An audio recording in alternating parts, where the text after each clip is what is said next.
កាហ្វេចន្លងភ្នំនៅខេត្តកំពតល្បីថាទេសភាពស្អាតអញ្ចឹងថ្ងៃនេះចុងសប្តាហ៍សាកទៅលេងម្ដងមើលពេលឡើងទៅតាមផ្លូវពីចាប់ពីទឹកឈូទៅយើងឃើញផ្លូវឡើងច្រកមួយហ្នឹងចូលតាមផ្លូវជំរាលជើងភ្នំតែមានចោតខ្លាំងផ្លូវចោតអាលាក់ឡានតូចពិបាកធ្វើដំណើរបន្តិចបើសិនឡានមកបាំងកន្លះយើងធ្វើដំណើរទៅល្អតែបើសិនយើងឡើងដល់ជិតដល់ហើយមានវត្តមួយយើងអាចចតនៅទីនោះអាចឡានតូចបានចូលមកត្រឹមនេះអាចបានមិនពិបាកប្រហែលទេតែបើយើងបន្តឡើងទៅលើឲ្យដល់កន្លែង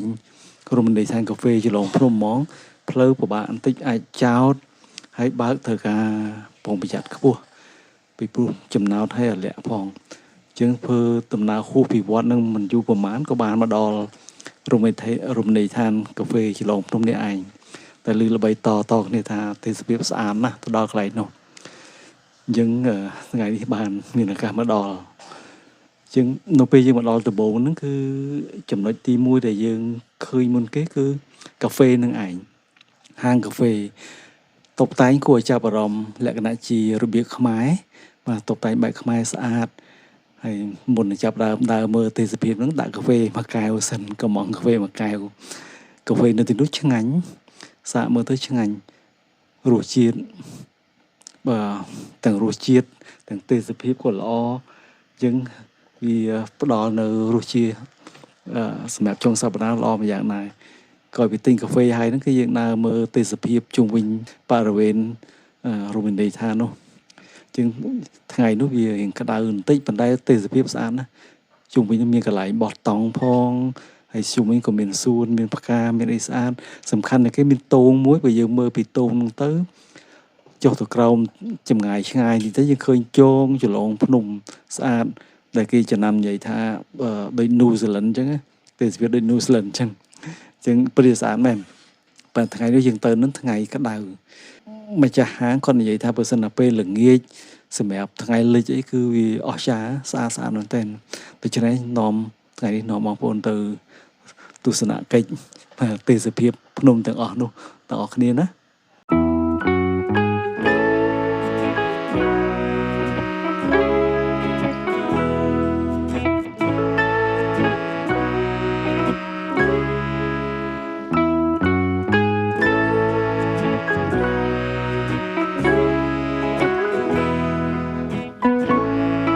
អញ្ចឹងនេះបងប្អូនឃើញស្រាប់ឃើញទេសភាពស្អាតមែនទែនបើសិនជាបានទៅហើយនឹងគឺថតមិនចង់ដាក់ដៃទេគ្រប់ជ្រុងគ្រប់ជ្រោយនៃទេសភាពទាំងអស់ស្អាតយើងមើលពីចន្លងភ្នំមួយទៅចន្លងភ្នំមួយទិដ្ឋភាពពីចម្ងាយពិតជាស្អាតរបស់គេមែនទិដ្ឋភាពទាំងនោះបើយើងសម័យឃើញថ្ងៃលិចបន្តិចថ្ងៃយើងជេរបន្តិចសតុំបន្តិចមិនដឹងជាស្អាតយ៉ាងណាអានឹងមួយយ៉ាងទៅបើសិនយើងបានបោះតង់ទៅនោះហើយពេលថ្ងៃរះព្រលឹមឡើងមិនដឹងជាទេសភាពនោះស្អាតប៉ុណ្ណាយើងមើលមកទិដ្ឋភាពដូចជាប្រទេសផ្សេងអញ្ចឹងហាក់ដូចជាដូចមិននៅក្នុងប្រទេសខ្មែរទេដូចជាថតនៅបរទេសកន្លែងនេះគេចំណាំថាដូចជានូហ្សេឡង់បាទដូចនៅអូស្ត្រាលីដូចជានូហ្សេឡង់ជាងស្អាតណាស់មើលទេសភាពស្អាត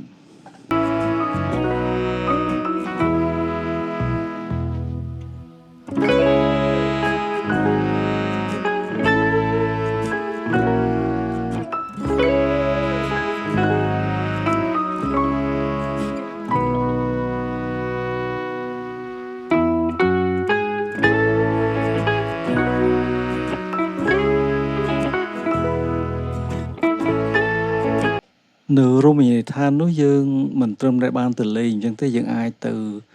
មានកន្លែងស្នាក់នៅមានផ្ទះសំណាក់ស្នាក់នៅចង់បោះតង់ក៏បានមានកន្លែងគេបោះតង់រៀបចំស្អាតបោះតង់នៅលើចន្លងភ្នំស្អាតហើយផ្ទះសំណាក់នោះរៀងខ្ពស់បន្តិចតាមចន្លងភ្នំគឺស្អាតមែនតើហើយកន្លែងដែលគួរពេញចិត្តខ្លាំងជាងគេគឺតោងដែលបែរមុខទៅរកចន្លងភ្នំយ៉ាងវែងទេសភាពដ៏ប្រណិត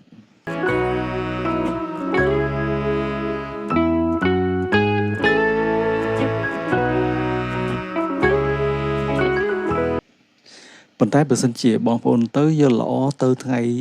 រសៀលបន្តិចបើសិនជាយើងអាចទៅប្រហែលជាម៉ោង1ម៉ោង2ចេញពីទីក្រុងកំពតទៅយើងទៅដល់ទឹកឈូហើយឡើងដល់កំពូលភ្នំខ្ទង់ប្រហែលជាម៉ោង3ល្ងាច បាទពុទ្ធិស្អាតទេសភាពពេលហ្នឹងមេឃយើងទៅជាក់បន្តិចហើយថ្ងៃចាំងពីទិសខាងលិចមកផ្លាតទៅលើចលងភ្នំដែលទល់មុខនឹងតោងដែលកំពុងជិះនេះយើងមើលទៅទេសភាពហ្នឹងគឺប្រឌិតអស្ចារ្យណាស់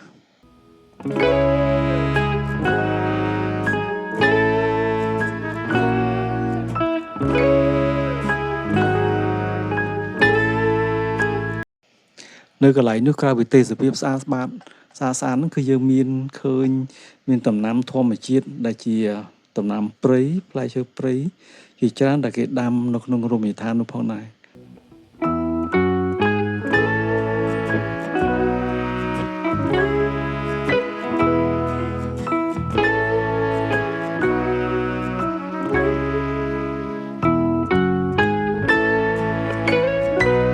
ពេលរដូវធ្លាក់ភ្លៀងដំបូងប្រហែលជាខែ5ខែ6ធ្លាក់ភ្លៀងមួយលើកពីរលើកទៅទេសភាពកាន់តែល្អប្រសើរហើយស្អាតខ្លាំងប៉ុន្តែគ្រាន់តែជាការប្រុងប្រយ័ត្នមួយខ្ពស់នៅពេលដែលយើងបើកនៅពេលមានភ្លៀងធ្លាក់ពីព្រោះវាជាចំណោតបាទអាលាក់ផងហើយជាចំណោតឡើងហើយត្រឡប់មកវិញចំណោតចុះច្រើនដូច្នេះទាមទារបងប្អូនដែលបើកឡានឡើងទៅនោះត្រូវការប្រយ័ត្នខ្ពស់បើសិនជាមានឡាន pick up ល្អក្នុងការធ្វើដំណើរទៅកាន់រមណីយដ្ឋានកាហ្វេជ្រលងភ្នំនេះហើយថ្ងៃនេះមានការចែកម្លែកប៉ុណ្ណេះហើយសូមអរគុណច្រើនសុខសប្បាយដល់គ្នាថ្ងៃក្រោយជួបគ្នាម្ដងទៀត